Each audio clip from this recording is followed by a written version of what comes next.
5장 17절부터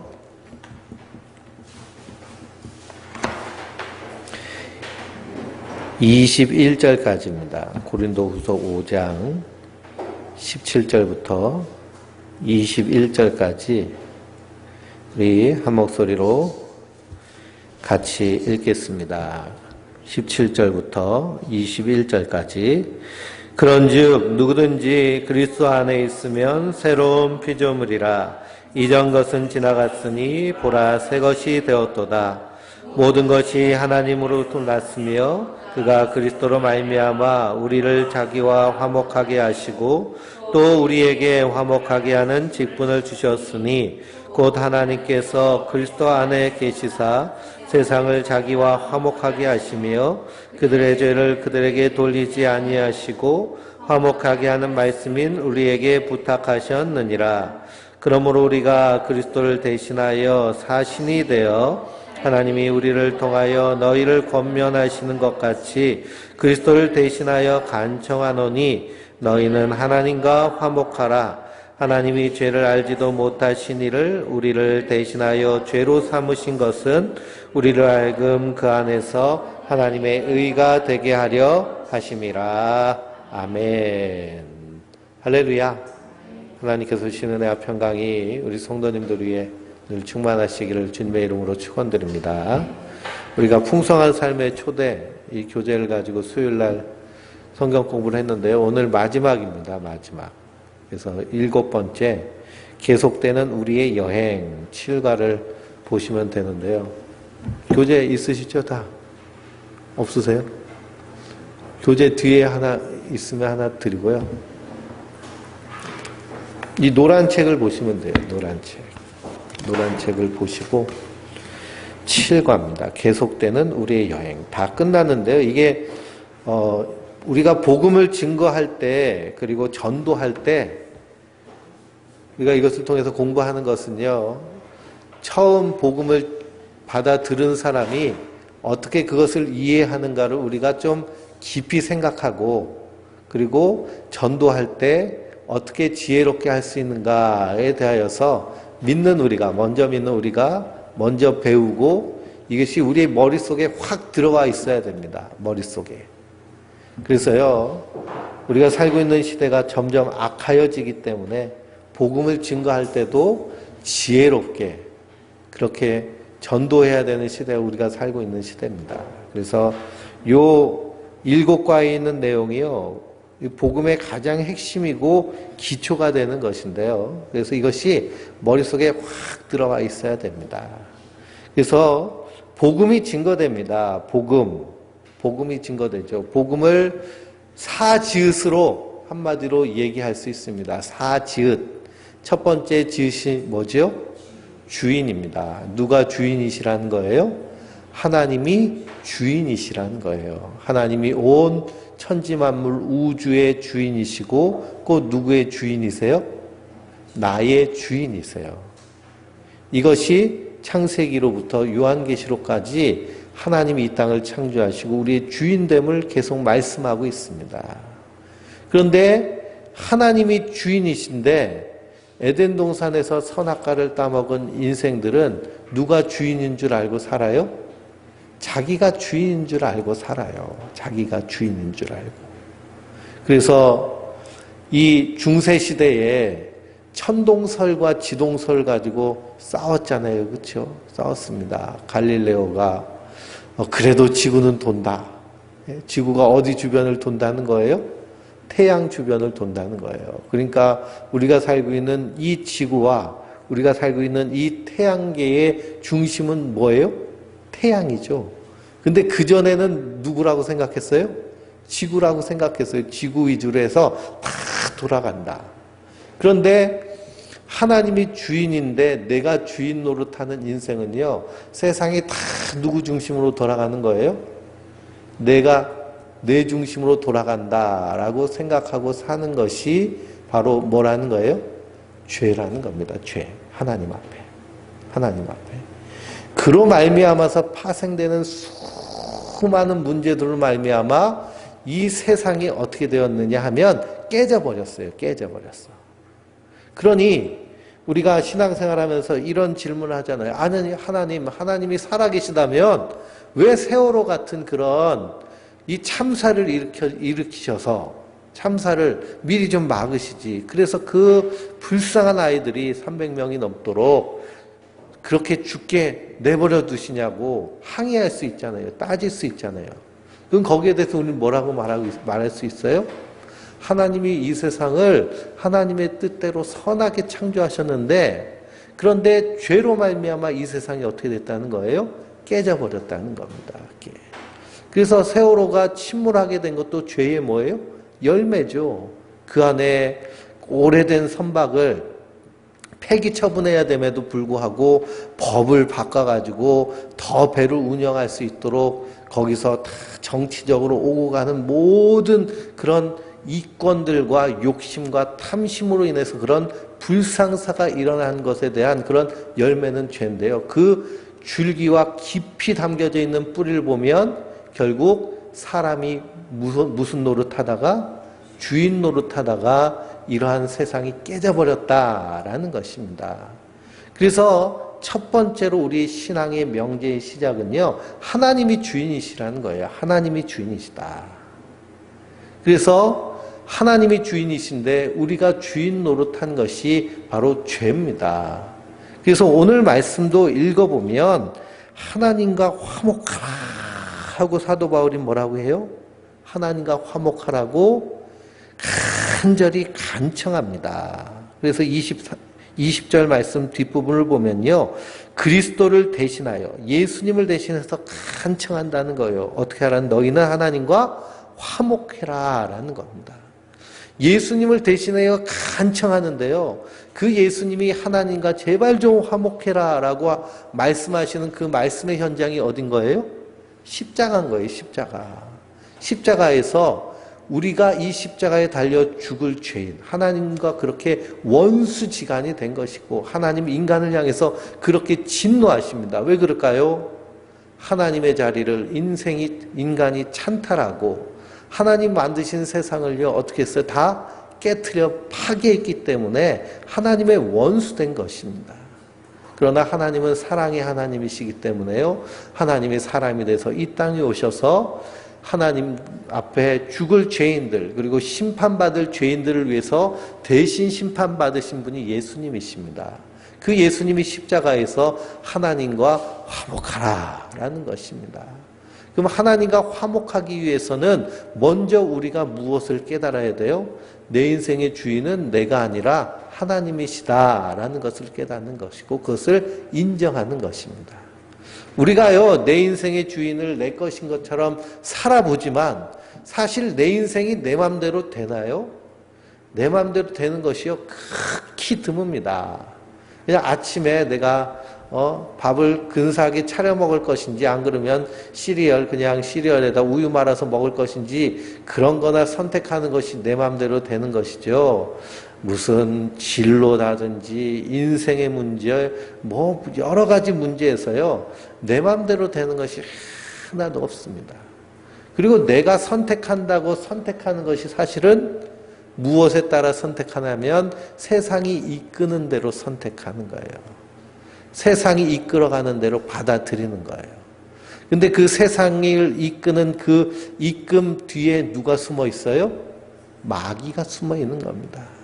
그러니 죄와 사망의 올매에 묶여서 요즘 TV 광고를 보면요 보험 광고가 엄청나게 많습니다. 보험.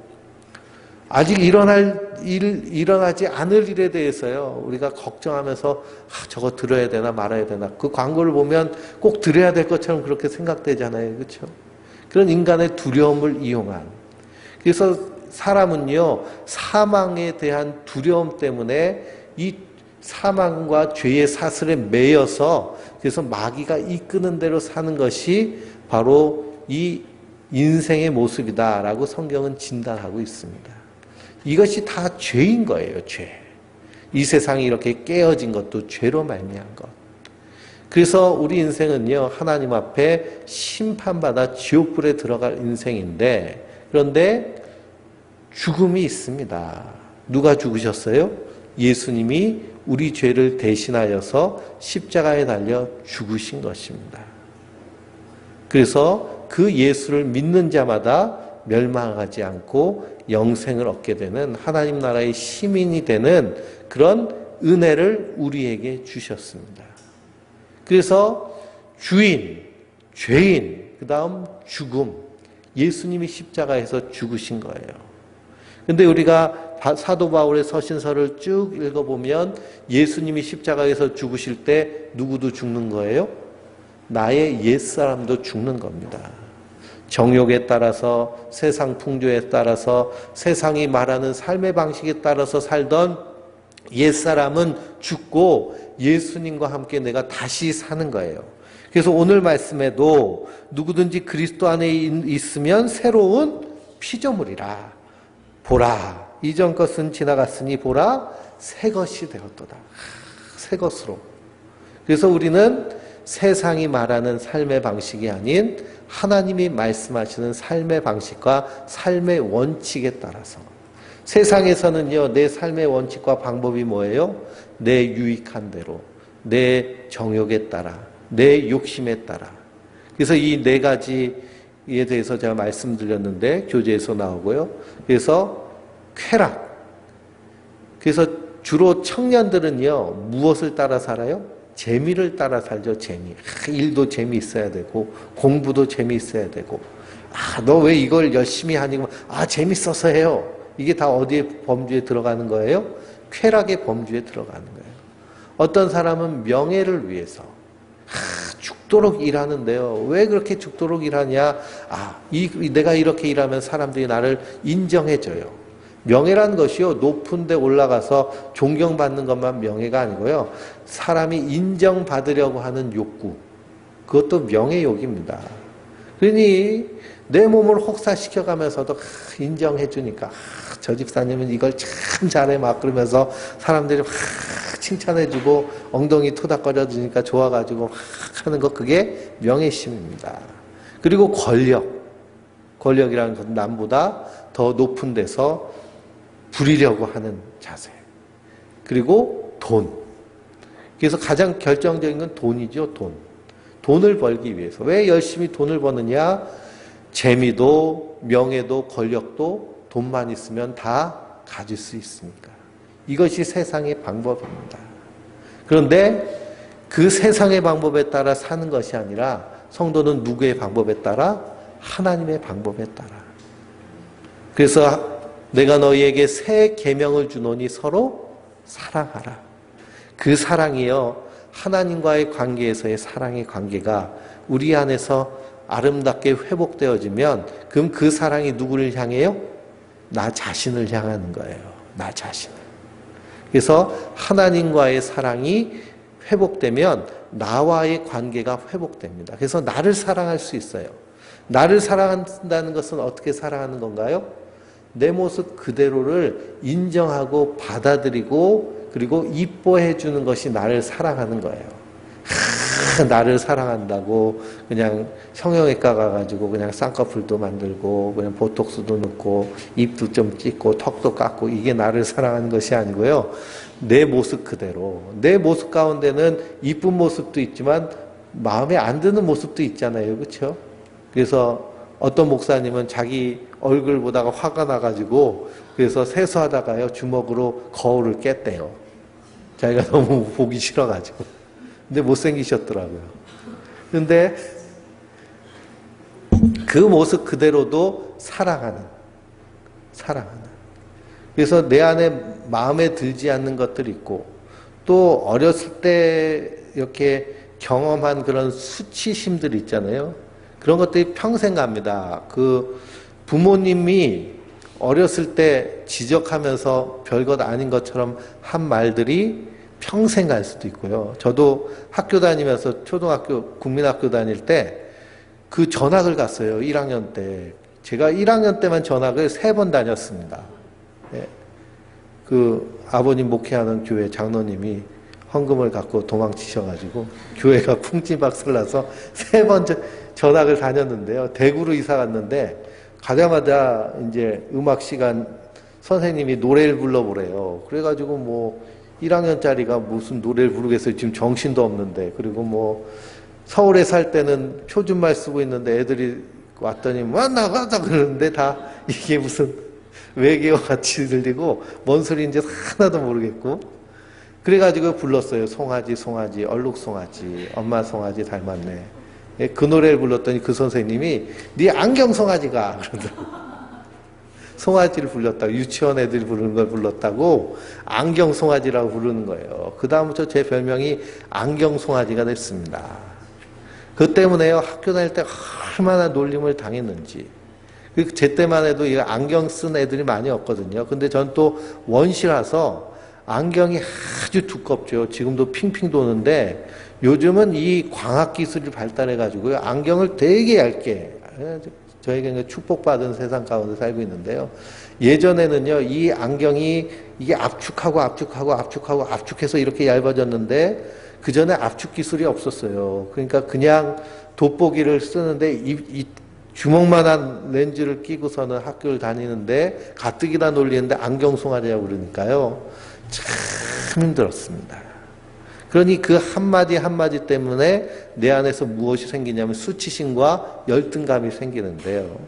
그리스도 안에서 나를 사랑한다라는 것은 그것까지도 사랑하고 품어주고 회복되는 모습.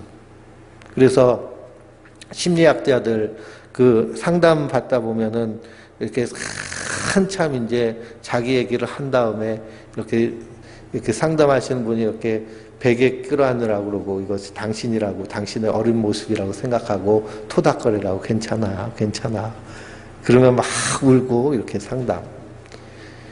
그래서 자기 자신의 이런 모습까지도 사랑할 수 있는, 근데 그것이 내가 상담받고 괜찮아 괜찮아 한다고 괜찮아지지가 않고요, 하나님과의 관계가 회복될 때 나를 사랑할 수 있는 그 사랑이 회복되게 되는 것입니다. 왜 그러냐면요, 하나님과의 관계가 이렇게 깨져 있으면요, 다 깨지게 되는 거예요. 그게 시작점이기 때문에. 단추를 이렇게, 이 셔츠에 단추를 끼는데요, 텄자추부터 이렇게 삐뚤어지게 끼면은 다음에 아무리 잘 껴도요, 결국 삐뚤어집니다. 그러니 처음 단추, 하나님과의 관계에서부터. 그래서 하나님을 사랑하는 관계. 그래서 하나님을 사랑하게 되면 우리 안에서 어떤 모습이 드러나느냐면 믿음과 평안의 모습이 나타납니다. 그리고 우리가 하나님을 향해서 예배하는 그런 예배자의 마음이 생깁니다. 왜 그러냐? 하나님 우리의 경외의 대상이기 때문이죠. 이 우주를 창조하시고 나를 만드셨는데, 나를 사랑하게 되면요, 내 안에서 나를 사랑하는 그 사랑이 회복되면 나를 만드신 하나님에 대해서 뭐가 나와요? 감사와 찬양이 나옵니다. 그래서 그것이 자연스럽게 부모님을 사랑하는 그런 효도로도 나오는 거예요. 왜냐, 나를 그렇게 낳아주셨으니까. 그런 나를 사랑하는 것, 하나님과의 관계에서. 그러다 보면 나를 사랑할 수 있으면요, 또 누구도 사랑할 수 있어요? 이웃을 사랑할 수 있습니다. 먼저 가족을 사랑할 수 있고요. 그리고 우리 그리스도 안에서 공동체인 성도를 사랑할 수 있고, 그리고 내 주변에 하나님이 붙여주신 사람도 사랑할 수 있습니다. 왜 그러냐? 나도 이렇게 하나님의 사랑을 받는데 저 사람도 하나님 그렇게 사랑하시는구나 라고 하면서 그렇게 사랑할 수 있는 거예요. 그래서 십계명에서도 내 이웃을 무엇같이 사랑하라고 그러세요? 내 몸같이 사랑하라. 내 몸에다가 막 칼 긋고 있는데 이웃을 사랑할 수 있는 마음이 있을 수가 없습니다. 그래서 그런 관계가 회복되어지는, 그것으로 말미암아 이 세상과의 그러한 관계도 깨어진 것이 회복되는 것이죠. 그래서 창세기 2장을 보면 생육하고 번성하며 이 세상을 하나님은 어떻게 하라고 말씀하셨어요? 다스리라 라고 말씀하셨습니다. 다스리라. 근데 우리가 생각하기에 다스린다라고 하면 어떻게 생각돼요? 내 마음대로 막 하는 게 다스린다고 생각하잖아요. 그렇죠? 왜 그런 생각을 갖게 되느냐 하면 주로 이 독재 정권 그리고 군사 정권 안에서 우리가 교육받고 그렇게 성장했기 때문에 그런 생각이 많이 갇혀져 있습니다. 근데 이 하나님과의 관계에서 회복되면 이 다스린다는 것을 우리가 요즘 쉽게 말하면 경영한다라고 말할 수 있는데요. 경영한다라고 할 때 그 경영의 개념은 하나님이 각 피조물마다 창조하신 창조의 원뜻과 그걸 통해서 가장 아름다움을 드러낼 수 있는 그 아름다움을 주셨습니다. 그래서 그 아름다움을 가장 잘 드러낼 수 있도록 우리가 세상을 경영하는 것입니다. 이 교회 앞에 화단에 장미가 있잖아요. 장미가. 작년에 심었을 때는요, 꽃이 계속 나더라고요. 근데 올해는 이 자라는 것부터 늦어져 가지고, 그래가지고 그냥, 저걸 뽑아버려야 되나 말아야 되나 막 그랬거든요. 그런데 우리 성도님이 비료를 고추에다 주신다고 한 봉지 갖다 주셨어요. 그래서 고추에만 줄 것이 아니라 장미에도 좀 줘보자 하고서는 장미에다 줬더니요, 얘들이 갑자기 꽃을 피우고 막 자라는 거예요. 그래서 장미가 활짝활짝 폈습니다. 이렇게 가꾸어서 꽃피게 하는 것이 다스리는 겁니다. 그러니 이 경영의 모습도요, 우리 사람과의 관계에서도 마찬가지입니다. 만약 내가 일하는 곳에서 내 밑에 일하는 사람들이 있다면 그 사람들을 어떻게, 그 사람들의 가치와 장점이 가장 아름답게 드러날 수 있도록 함께 성장하고 성장해 주는 것, 이것이 다스림의 모습, 경영의 모습입니다. 이게 하나님과의 관계, 그 관계에서 회복된 우리의 모습이 그렇게 드러나게 되는 것입니다. 그러기 위해서는 우리가 예수 그리스도를 믿는 그 복음을 받아들이는 거예요. 그래서 예수 안에서 우리가 새로운 피조물이 되는 줄 믿습니다. 그래서 우리가 이 복음을 증거해야 되는 것이죠. 증거해야 된다. 그래서 4가지 지읒이 참 간단하고 이렇게 이해하기가 좋습니다. 복음을 이렇게 전하는 거예요. 그래서 주인, 그리고 죄인, 죽음, 그 다음 주인. 주인이 바뀌면, 내 인생의 주인이 이제 내가 아니라 누가 되시면? 하나님이 되시면 내 인생이 바뀌는 겁니다. 누가 원하는 대로 살기 때문에 하나님이 원하시는 대로. 내가 너에게 새 계명을 두니 서로 사랑하라. 내가 먼저 사랑하고, 내가 먼저 낮아지고, 내가 먼저 섬기는 모습. 그러면 자연히 세상이 바뀌어 가는 것입니다. 근데 나 혼자 하면은요, 나 혼자 하면, 그러면 힘들어요. 나 혼자 하면. 그리고 이 세상은요, 악하기 때문에 내가 사랑한다고 섬기는데 그걸 이용해 먹는 사람들도 참 많습니다. 그러니 우리가 함께 모여서 공동체를 이루어서 서로 함께 돕고 사랑하며 섬기는 모습으로 세상 가운데 우리의 소망의 모습을, 소망의 이유를 드러낼 수 있어야 되는 줄 믿습니다. 그래서 하나님의 교회 안에서 우리가 신앙생활하는 것이 참 중요합니다. 이렇게 복음이 증거되어지는데요. 이 복음이 증거되어지면 사람들이, 우리가 지난주 6과 맨 뒤를 보면 이 복음을 어떻게 받아들이느냐에 대해서 우리가 함께 나눴습니다. 첫 번째는 어떻게 받아들이느냐? 기쁨으로 받아들입니다. 기쁨으로 받아들이는 것은요, 이미 내가 그 복음을 들었는데 다시 들으니까요, 그것이 더 우리 안에서 믿음으로 확신이 일어나고 그 안에서 기쁨이 충만케 되는 것이죠. 그래서 사도 바울도요, 로마서 교회나 고린도 교회나 이 편지를 쓰는데 내가 너희에게 복음을 다시 말하노니 라고 말합니다. 복음을 다시 말하노니.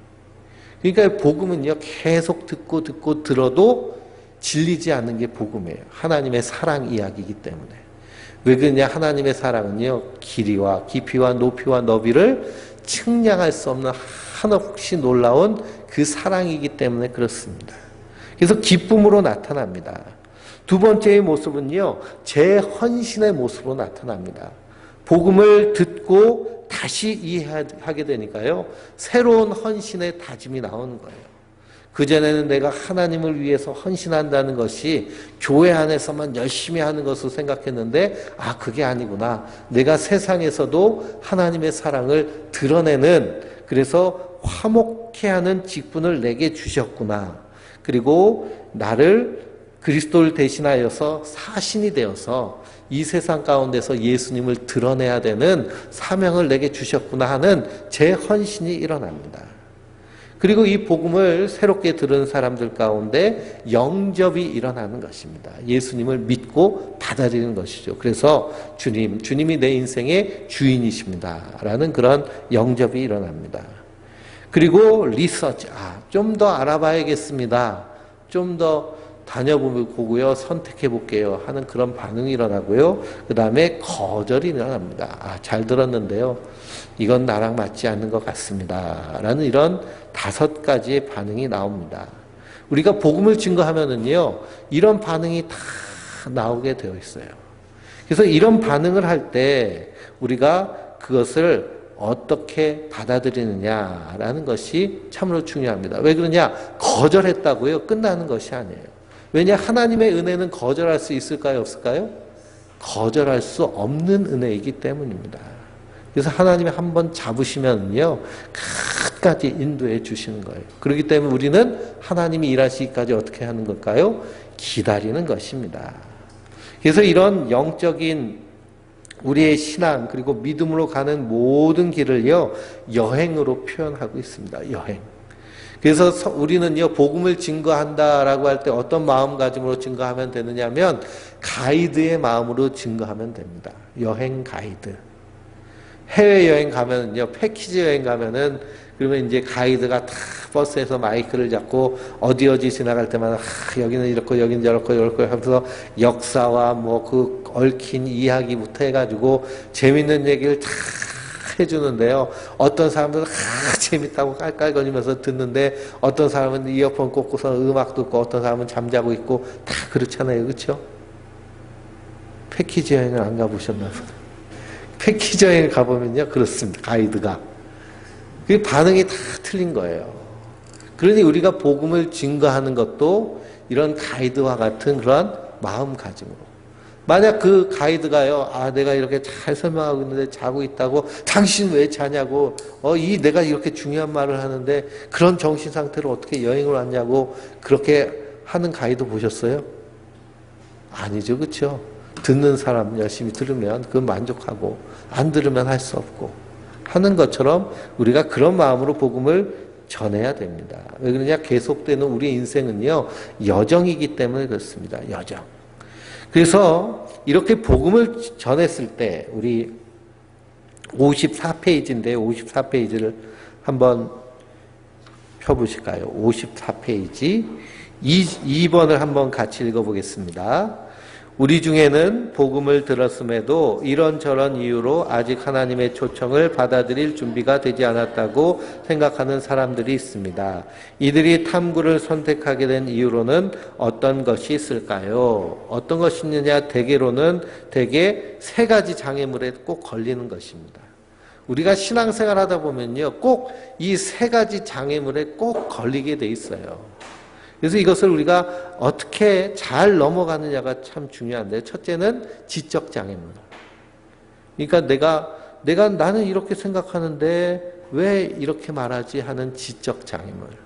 그래서 그런 사람들은요, 질문이 참 많죠. 질문이 참 많습니다. 근데 우리가요, 기독교를 변호하려고 그 말에 대답할 필요는 없습니다. 모르면 모른다. 나도 모르겠다. 근데 하나님이 그렇게 하시는 것 같다. 함께 기도하고 함께 생각해보자. 이렇게 얘기하면 됩니다. 그래서 복음에 대해서 물을 때는 분명히 말했습니다. 그래서 젊은 친구들 같은 경우에는 진화론, 무신론, 그런 거에 많이 이 지적인 질문들이 있습니다.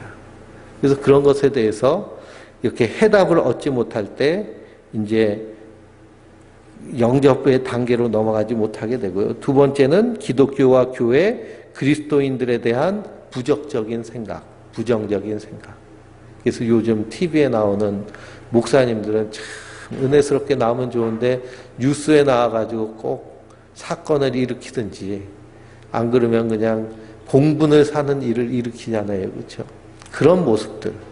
그리고 주변에서 예수 믿는다고 하면서 사기치고 속이고 자기 욕심 채우고 하는 그런 모습들 보면서 실망하게 됩니다. 실망하게 돼요. 저도 저희 아이들 이렇게 기독교 학교, 이렇게 대한학교를 보내는데요. 거기 학부모들하고 이렇게 서로 대하다 보면 거긴 뭐 그냥 기독교 학교를 보낼 정도의 학부모니까 신앙이 좀 있겠다 싶은데도요. 어떻게 보면 세상 사람들보다 더한 모습도 드러나는 것을 보면 참 실망이 됩니다. 그런 모습을 보면 이제 부정적인 생각을 갖게 되는 것이죠. 그리고 자신에 대한 고난의 문제. 자기에게 어려움이 심하게 올 때, 아, 하나님 정말 계십니까? 하나님이 정말 계신데 왜 나한테 이런 일이 일어나느냐? 라는 그러한 질문을 하게 되죠. 이런 고난의 문제도 우리가 하나님의 대언자가 될 필요는 없습니다. 그리고 위로에서 가장 중요한 것은 함께 있어주는 것이 가장 중요한 이 위로고요. 그리고 함께 있으면서 뭘 해줘야 되냐? 공감해주는 겁니다. 공감해주는 게 가장 큰 위로예요. 그냥 그래도 너한테 한마디 해줘야지 하고서는 교장 선생님 훈화같이 이렇게 해주면요. 더 문이 닫혀버리고 답답합니다. 그러니까 상처받았는데 함께 욕하고 함께 울어주면 그것처럼 좋은 공감은 없죠. 그래서 시어머니한테 시달려가지고 힘든 며느리가 와가지고 시어머니 얘기를 하면 아유 그래도 시어머니 이제 어른을한테 잘해야지 그러면 안 된다 그러면 어떻게 돼요? 문이 탁 막혀버리는 거죠. 그렇죠? 거기서 같이 공감해주고 그리고 같이 욕해주면 됩니다. 같이 욕한다고 시어머니한테 가서 욕하는 건 아니잖아요. 그렇죠? 그렇게 공감해주는, 위로해주는. 그래서 함께 이 갈림길에서 함께 걸어가줘서 그래서 복음으로 인도하는 것이 참 귀한 줄 믿습니다. 그래서 3번을 또 읽어보실까요? 하나님을 믿는 것은 단지 종교를 선택하는 것, 마음에 수용하는 것 정도가 아니라 삶의 방향을 바꾸는 것입니다. 따라서 진실한 탐구가 필요합니다. 진지한 탐구를 위한 방법이 어떤 것이 있을까요? 그래서 우리가 예수를 믿는다. 보라, 새 것이 되었도다. 라는 것은요, 이제는 그냥 단순히 주일날 놀러 가던 거 그만 놀러 가고 교회로 온다. 이것으로 끝나는 것이 새 것이 된 것이 아니고요. 인생의 방향 자체가 바뀐 겁니다. 나를 위해 살던 인생이 이제는 하나님을 위해 사는 인생이에요. 내 삶의 신조가 내 안에 있었다면 내 삶의 신조가 이제는 말씀 안에 있는 것입니다. 그래서 마음의 수양 정도가 아니라 삶의 방향을 바꾸는 것인데 그래서는 우리가 보통 중요한 일이 아니죠. 그렇죠? 삶의 방향이 바뀌는 것인데 내 인생의 주인이 바뀌는 문제인데 우리가요 집을 하나 살 때에도 얼마나 심사숙고합니까? 그냥 대충 보고 도장 찍나요? 그리고 계좌로 해서 보내나요? 안 그렇죠. 그 집의 등기부 등본을 다 살피고 빚진 것 없나 이전에 주인은 어떤 사람이었는지 언제 건축하고 언제 됐는지 다 띄어보고 토지대장 뭐 건축물대장까지 띄어보고 심사숙고하고 그 집 살려면 몇 번씩 하고 그래가지고 확인하고 도장 찍습니다. 그래서 그렇게 탐구하죠. 그렇죠? 이게 제대로 된 것인지. 우리가 결혼을 할 때도요. 얼굴 딱 보고 첫눈에 반했어 그러고 결혼하는 사람들 되게 어떻게 되나요? 오래 못 갑니다. 그래서 잘 살펴보는 것. 그래서 이 데이트한다라는 것은요. 그냥 막 사랑에 불꽃이 팡팡 튀는 것이 사실은 데이트가 아니고 살펴보는 거예요. 저 사람이 정말 제대로 된 사람인지. 그래서 나랑 평생 살만한 사람인지. 근데 그렇게 잘 안 살펴보니까 문제가 꼭 일어나게 되죠. 그래서 우리의 신앙생활도 탐구가 필요합니다. 탐구가 필요해요. 그래서 탐구를 위한 좋은 방법은 무엇이냐? 바로 4번을 보면 지도와 인도자, 나침판이 있고요. 지도와 나침판, 그리고 그것을 우리가 얼마나 신뢰하는가, 그리고 누구와 함께 하느냐가 참 우리의 신앙의 여정의 중요한 문제입니다. 그러면 우리의 신앙 여정의 지도가 되는 것, 55페이지거든요. 55페이지입니다. 신앙의 지도는 뭘까요? 지도는 성경입니다. 성경. 하나님의 말씀이요. 우리 신앙의 지도예요. 지도. 그래서 우리가 성경책을 열심히 탐구해야 됩니다. 그냥 한번 읽는 것을 만족하는 것이 아니고요. 탐구해야 돼요. 그래서 성경을 든 5손가락, 말씀의 5손가락이 있는데요. 첫째는 읽고 듣고 쓰고 연구하고 묵상하고 읽고 묵상하고 쓰면서 묵상하고 들으면서 묵상하고 연구하면서 묵상하고 그래서 묵상하는 것이 참 중요한 말씀을 듣고 근데 성경 말씀이 처음 보는 사람들은 이게 무슨 말인지 하나도 모르겠다라고 하시는 분들이 있죠. 말이 어려워서 그런 경우가 있습니다. 번역이 어려워서. 그래서 새번역 성경이라는 성경책이 있어요. 저도 저기다 옆에다 하나 놓고 있는데요. 성경 본문이 하도 그냥 말이 그냥 희한하게 꼬아놓은 성경 본문은 이 새번역 성경을 읽으면요. 이렇게 잘 이해가 됩니다. 그래서 성경 어플에도 새번역 성경 어플이 있어요. 그리고 드라마 바이블 제가 말씀드렸잖아요. 드라마 바이블 어플을 까셔가지고 그래서 다운로드를 받으시면 돼요. 각 성경을. 다운로드 받으시면 그것이 핸드폰에 저장이 되었어요. 저장이 돼서 그건 와이파이가 한 번 다운로드 받으면 와이파이 없어도 그냥 들을 수 있습니다. 그래서 거기 예수님 역할을 차인표가 해요. 그래서 차인표 목소리로 예수님 소리가 쫙 나오고 배우들이 자기들이 헌신해서 이렇게 드라마 바이블이라는 그런 어플을 만들었습니다. 그래서 그런 성경 말씀도 계속 읽고 묵상하고 듣고 하는 그리고 성경 말씀도 듣고 우리 교회 홈페이지에 들어오셔가지고 그래서 설교도 한번 다시 들어보시고 그러면 우리 신앙에 큰 도움이 됩니다. 그래서 제가 유튜브랑 우리 교회 홈페이지에 설교 이제 말씀을 이렇게 다 올리는데요. 매주 올리는데 조회수가 참 비참해요. 유튜브에 보면 어떤 거는 1회, 2회. 그건 아마 제가 확인해 보려고 한번 클릭해 봤는 거예요. 녹음이 잘 됐나 안 됐나.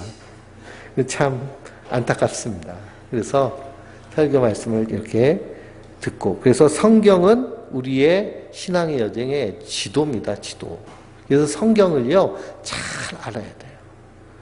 이단들은요 어떻게 해서든지 속여 먹으려고 성경의 말씀을 조금씩 꼬아버립니다. 근데 성경을 전체적으로 보게 되면요 그러니까 우리가 5장을 읽었는데 5장도 그 부분만 읽으면 안 되고 전체 맥락을 살피면서 보고 고린도 전후서가 왜 쓰여졌는가를 보면 우리가 이 말씀을 이해하는데 참 쉽죠. 그래서 저도 강해 설교를 많이 하는데요. 이렇게 성경이 우리의 신앙의 지도가 되는 것입니다. 그리고 이 지도에 나침판 역할을 하는 인도자가 계시는데요. 그분이 성령님이십니다. 성령님. 성령님이요 우리 안에 계시면서 하나님의 말씀을 깨닫게 하시고 의에 대해서 죄에 대해서 심판에 대해서 깨닫게 하시고 때로는 책망도 하시고 위로도 하시고 우리가 기도할 때 그 기도를 들으시고 그리고 역사하시는 분이 바로 우리 안에 계신 하나님 성령님이십니다. 그래서 성령님의 인도하심을 받아야 돼요. 그러기 위해서 우리가 해야 될 것이 뭘까요? 기도하는 것입니다. 기도하고 찬양하는 것. 기도와 찬양과 말씀이 함께 어우러져 있는 것이 예배입니다. 그래서 우리가 예배 참여하는 것이 중요한 것이 무엇이냐 하면 이것이 바로 기도와 찬양과 말씀이 어우러져서 하나님의 뜻을 깨닫는 그러니까 명령하달식인 거예요. 명령하달식. 명령을 하달받아야 우리가 그리스도의 사신으로 일을 하죠. 그렇죠? 우리가 대한민국 만약 우리 성도님들이 저 미국의 대사로 파견됐다고 생각해 보세요. 미국 대사. 미국 대사가 됐으면은 미국 대사에 관에 들어와서 의자에 앉아가지고 자기 마음대로 얘기하면 되나요? 안 되나요? 절대로 안 됩니다. 본국의 명령을 받고 얘기를 해야 됩니다. 우리나라 미국 대사도 자기 멋대로 얘기하는 것이 아니라 본국으로부터 지령을 받고 얘기하는 거예요. 얘기하는 거. 그래서 이 일본의 그 뭐 국회의원이나 누가 망언을 하면 우리나라 정부에서 누구를 불러요? 일본 대사를 초치한다고 그러잖아요. 불러가지고 이름 되냐고 따집니다. 그러면 그 따지는 건 결국 누구에게 따진 거랑 똑같은 거예요?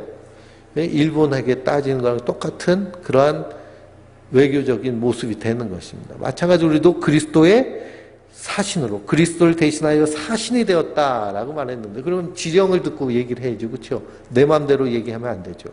그렇기 때문에 우리가 인도함을 받아야 되는데 그분이 성령님이십니다. 그래서 우리가 기도하며, 그래서 성경은 객관적인 것이라면 성령님은 우리 안에서 주관적으로 역사하시는 분이십니다. 그래서 우리는 반드시 성령님의 인도하심을 받아야 됩니다. 그리고 그 인도하심에 대한 신뢰가 무엇이냐면 믿음이에요. 믿음. 말씀을 성령을 통해서 깨닫고 우리가 믿고 확신 가운데서 행하는 것입니다. 그래서 믿음도 하나님의 선물이지만 우리가 결단해야 되는 거예요. 결단. 내가 이렇게 살겠다 결단하는 것. 그래서 믿음으로 결단하고 확신으로 살아가는 것이 신앙의 삶입니다. 그럼 끊임없이 우리 안에서 이 결단을 흔들려고 하는 그런 흔들림이 있죠.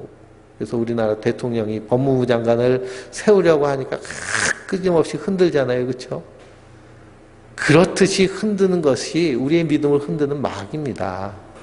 근데 거기 흔들리지는 않아서는 안 돼요. 그렇기 때문에 성경과 지도와 인도자의 든든한 확신 가운데 서 있어야 됩니다. 근데 혼자서 이 일을 할 수가 없는 것이 우리의 신앙의 삶입니다. 그래서 누구를 붙여주신 거예요? 동반자를 붙여주신 거예요. 동반자. 그래서 그 동반자가 누굴까요? 우리 교회 공동체입니다. 우리 교회를 통해서 함께 하나님 나라를 이루어가고 만들어가는 것입니다. 그래서 5번 한번 같이 읽어볼까요? 위에 네 가지 요소를 귀하게 여기며 영적 여정을 시작하면 영적으로 자라기 시작합니다. 우리가 생물학적으로 유아기, 아동기, 청년기를 거쳐 아이를 낳고 양육하는 부모가 되어가는 것처럼 영적으로도 이렇게 성장해 갑니다. 풍성한 삶의 초대 과정을 통한 재헌신하는 사람은 아마 영적으로 자라다가 어느 시점에는 그 성장이 멈추거나 퇴보한 이들일 것입니다. 지금 당신은 영적인 아이, 영적인 청년, 영적인 부모 중 어디에 와 있습니까? 그 이유는 무엇일까요? 그래서 고린도 후서를 읽어보면 너희 믿음을 너희가 점검해봐라 라는 말씀이 나옵니다. 우리가 구원에 있는지 구원 안에 있는지 너희를 한번 점검해봐라. 그래서 우리 신앙도요 항상 점검돼야 됩니다. 그래서 우리가 풍성한 삶의 초대 우리가 7과까지 함께 나눴는데요. 원래 이건 1대1로 하는 겁니다. 1대1로. 근데 이제 수요일날 오신 분들은 영적인 어른이라고 제가 이렇게 생각을 해가지고 공개적으로 함께 나눴는데요. 이걸 가지고 이제 전도 대상자들 이 페이지 쭉 읽어보면 다음 주에 이제 제가 오늘 하려고 했는데 다음 주에 해야겠는데요. 76페이지에 보면 찾는 이 이해하기가 있습니다. 찾는 이 이해하기.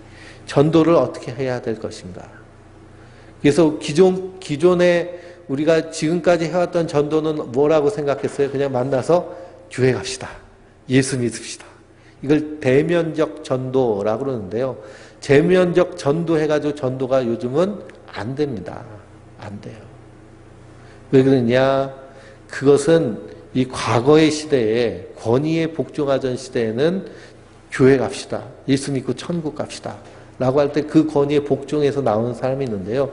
요즘은 다 자기들이 하나님인 줄 알고 살기 때문에 이 대면적 전도가 안 됩니다. 그래서 어떻게 해야 되냐?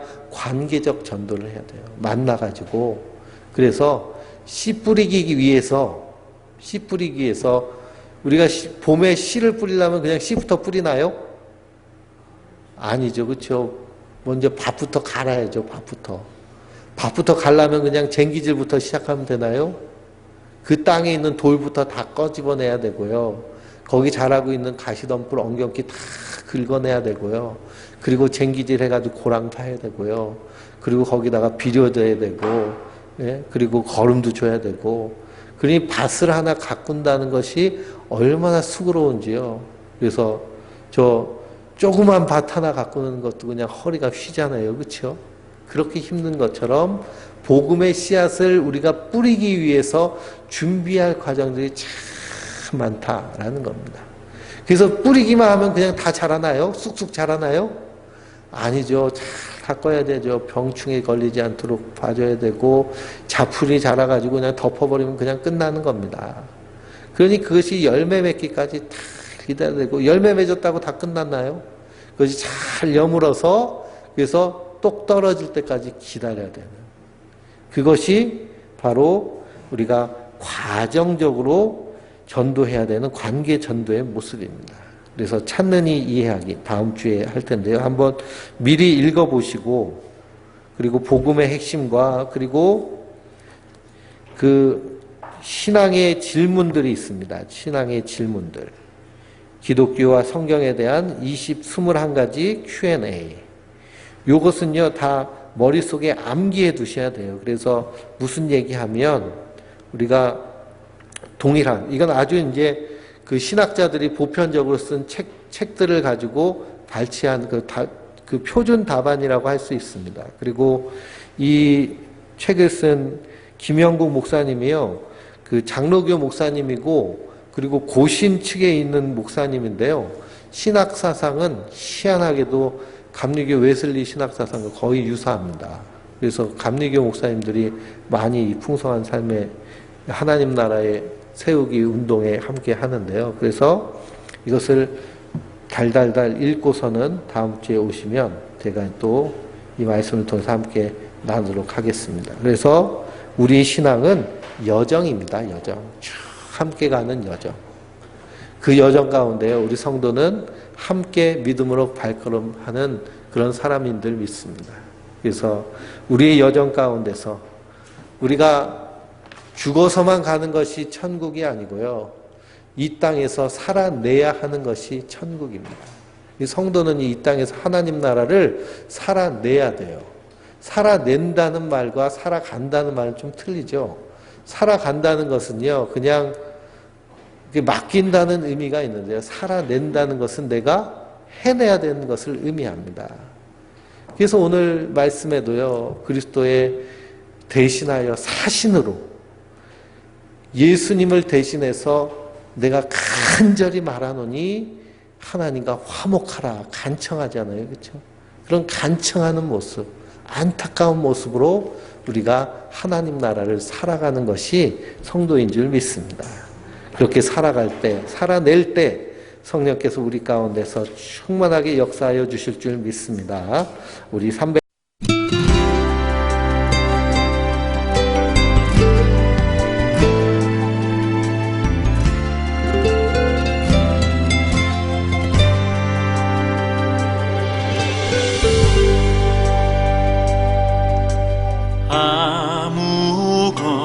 아무것도 두려워 말라.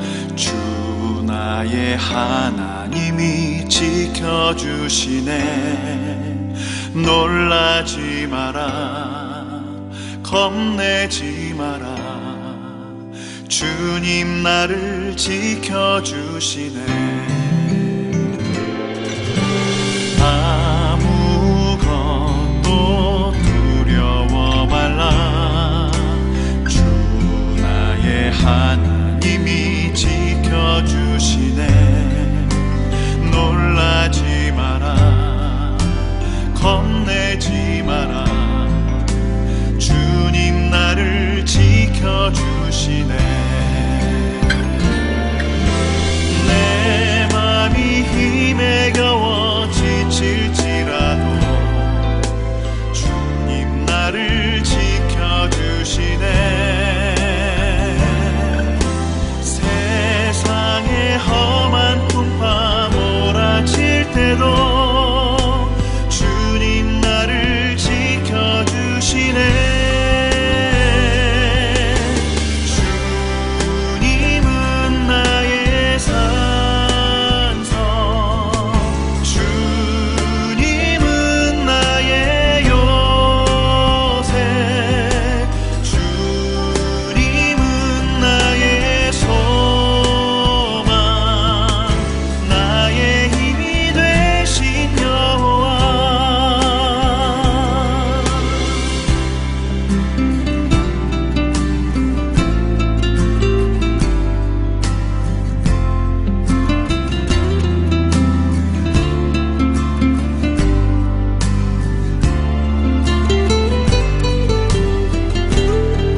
내 영혼 갈 길 몰라 방황할 때에 주의 십자가 영광의 그 빛이 나를 향해 비추어 주셨네.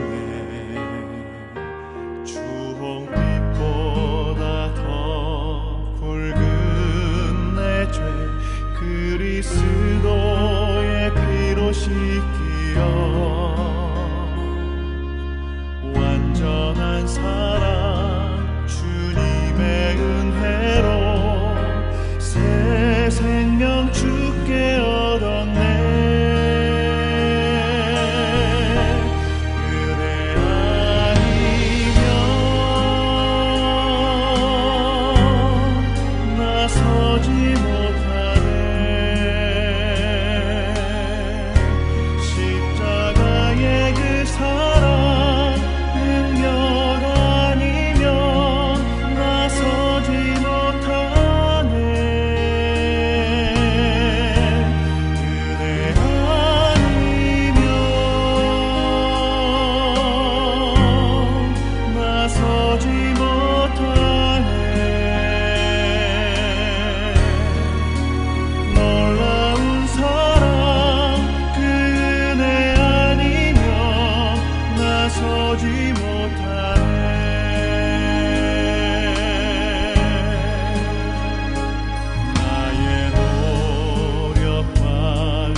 주 나의 모습 보네 상한 나의 맘 보시네. 주 나의 눈물 안에 홀로 울던 맘 아시네. 주 나의 모습 보네. 상한 나의 맘 보시네. 주 나의 눈물 안에 홀로 울던 맘 아시네. 세상 소망 다 사라져가도 주의 사랑은 끝이 없으니 살아가는 이 모든 순간이 주 은혜임을 나는 믿네.